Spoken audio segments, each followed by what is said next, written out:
مجاهدین امارت اسلامی افغانستان طی حملاتشان به هدف فتح ولایت پنجشیر مناطق دربند و فراج آن ولایت را به تصرف خویش درآوردند. با گفته مسئولین امارت اسلامی پیشروی ها برای فتح کامل ولایت پنجشیر جریان دارد.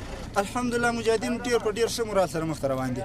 اوس پیالان د ولایت کوم سرته چې کوم غونډې ده پر دې غونډې باندې مجاهدین هلته قرار لري چې ولایت لاندې تر غونډې دی او پر ولایت باندې خپل کار شروع دی. بس الحمدلله اوس مجاهدین مخ ته تللي دي.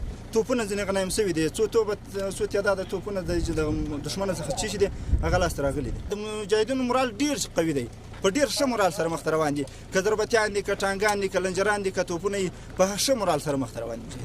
همچنان مسئولین امارت اسلامی از مردم مناطق فتح شده خواستند تا در خانه های خویش مانده و از کسی هراس نداشته باشند.